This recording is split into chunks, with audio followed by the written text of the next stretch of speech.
WWE has expanded greatly since it began, with toys, video games, movies, and over the years there have often been rumours for a WWE attraction. In 1999, the company opened WWF New York, later known as The World.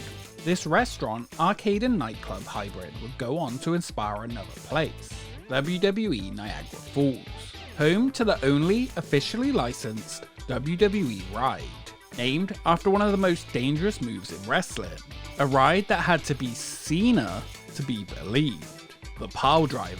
Yes, yes, yes. We are going full wrestler puns for this episode. Cue the promo. Oh my God! And my loyalty's with the WWF. Welcome to the Nitro Grill, and let's get ready to party! This place is going to do nothing but get bigger and better. I gave you the world! Right in the middle of it all, and that's really where we belong.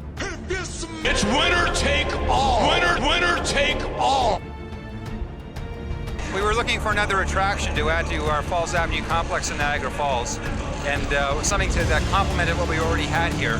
And it seemed that WWE was the perfect fit for Niagara Falls and for Falls Avenue. Where there's a 220-foot Piledriver ride that's going to go right down the middle of the WWE Niagara Falls store.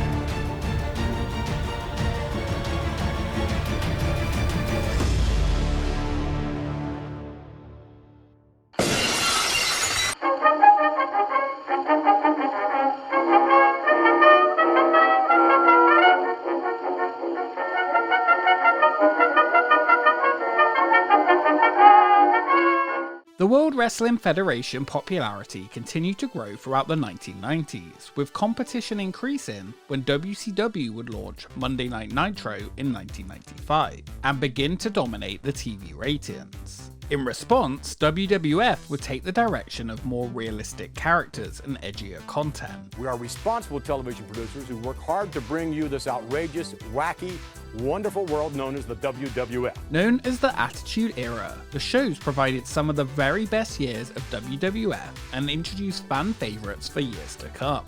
By 1999, the WWF was back on top, and the company would expand to other sources of income. Video games became more authentic to what was happening in the weekly shows, and merchandise sales were at an all-time high.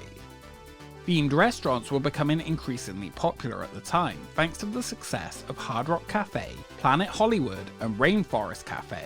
It would be rival WCW who would attempt to launch their own themed restaurant first. Welcome to the Nitro Grill. I haven't seen the menu yet, but I hope there's something that has my name or likeness on it somewhere. Located in Las Vegas, inside the Excalibur Hotel and Casino, the nearly 17,000 square foot WCW Nitro Grill promised to be the place the big boys ate, featuring big screen TVs, WCW merchandise, and the stars of the shows themselves.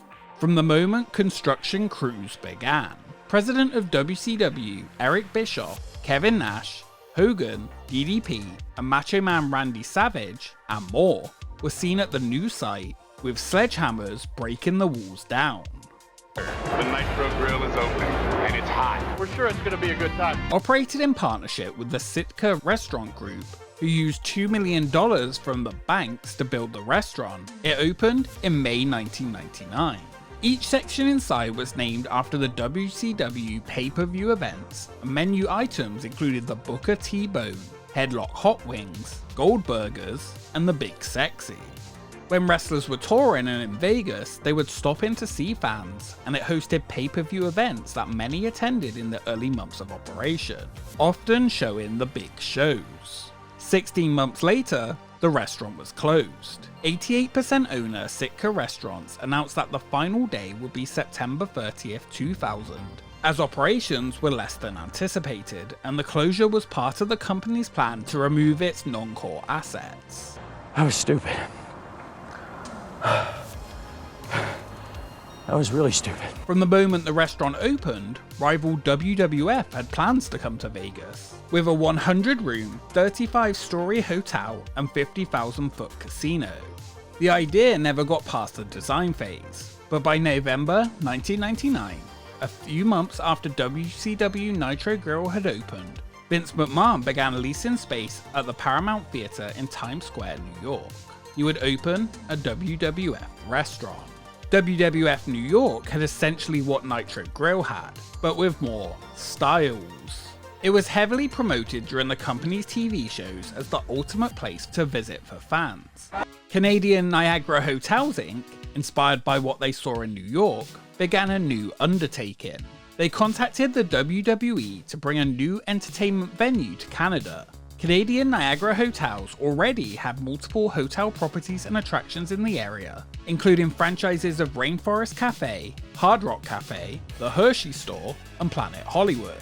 After the opening of Casino Niagara in 1996, millions of people with money to spend had been visiting the popular Clifton Hill area, and by 2002, 14 million people were passing through it each year.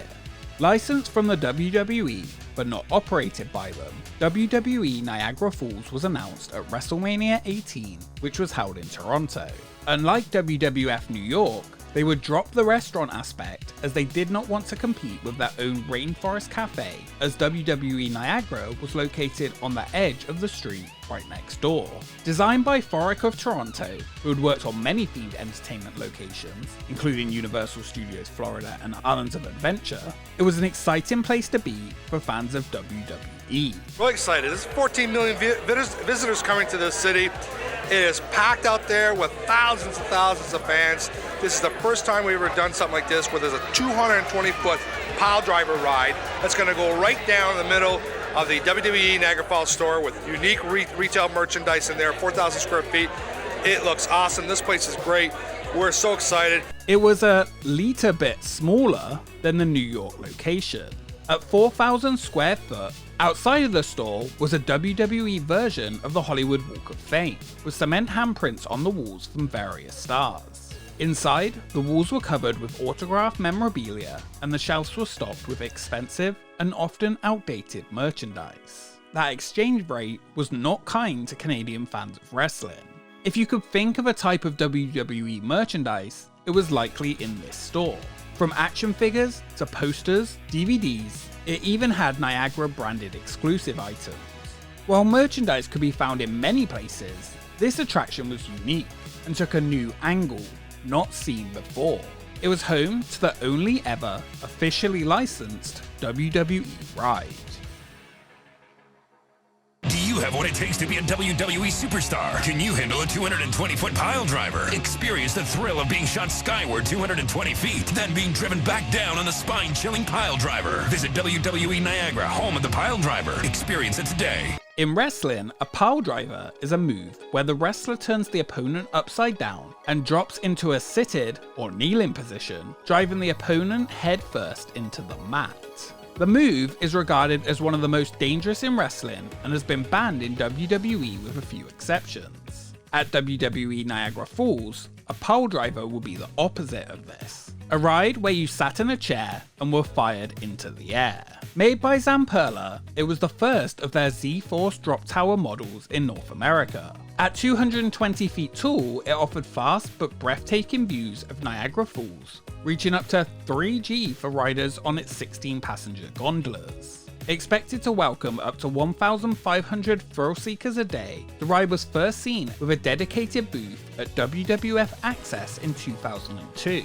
After the WWF was renamed, WWE Niagara Falls opened at the end of June 2002, smack down in the middle of the tourist heart of Niagara Falls. Fans waited overnight to be the first to see which wrestlers would be in attendance for the grand opening. Over 2,000 visitors crammed into the store on the first day to see these WWE superstars. This wasn't quite the scale of WWF New York's opening, however, as only Trish Stratus, Val Venus, and Chris Benoit were there to sign autographs. Benoit wasn't set to appear, but he thought it would be nice if he showed up to say thank you to the Canadians. Vince was not found at the opening of this franchise location, as he was hardly involved at all, but Carl DeMarco, president of WWE Canada, was there, who had been involved in the creation of this attraction. The first floor featured the majority of the merchandise, while the second floor was full of flair, featuring big screen TVs showing WWE events, a light show, i.e. flashing lights, video games, and the entrance to the ride. Staff working in the store wore referee uniforms, and loud WWE music played throughout. It definitely was a sensory overload. Canadian Niagara Hotels described it as a unique retail museum with a ride. The majority of opening day, the drop tower was closed after testing. Due to weather, it left many who roll-ins into town disappointed. Less than a week after opening, the Piledriver was closed by the Technical Safety and Standards Authority because it didn't have the required permit by the provincial agency that inspects amusement rides in Ontario. While paperwork had been submitted for the attraction back in July, no permit was issued. This was put up to an error in processing, and the site was not convicted for operating the attraction. The fine could have been up to $1 million. Man. That one. The ride was planned to operate seasonally due to demand from visitors to the falls, so by the time the permit was issued, it didn't reopen until early summer 2003. In the early years, WWE stars did come for autographs when performing, including John Cena, Rey Mysterio, and many more. These signings continued into around 2009 when they ended completely. The merchandise sold within the store also became increasingly outdated throughout the years. Piledriver operated sporadically during busy periods until the end of the 2010 tourist season. In 2011, word was sent out that WWE Niagara Falls will be closing on March 31st for good. The drop in interest had put a sting in the financial profits of the company, especially with the licensing fees to the WWE that they would owe.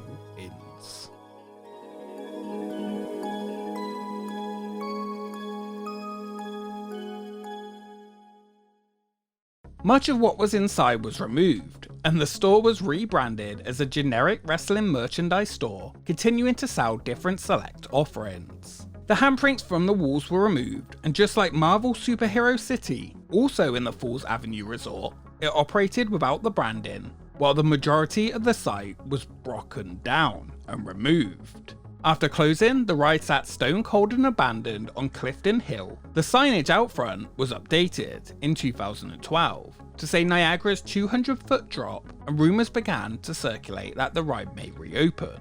Doug Birrell, president of Canadian Niagara Hotels, said it should be back up and running in August 2012, and they were gunning forward with plans to re-engineer and simplify operations to make it run better and faster than ever.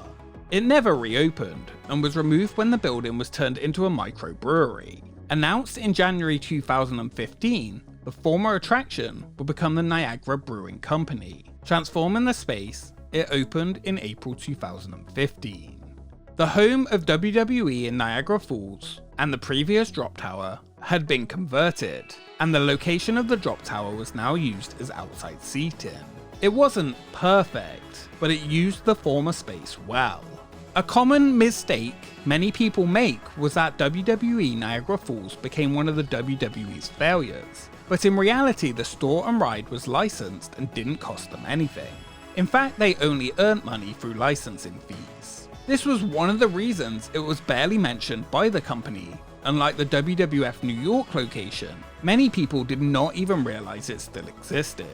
Of course, WWF New York were closed also. If you would like a full Expedition Extinct on that, let me know in the comments.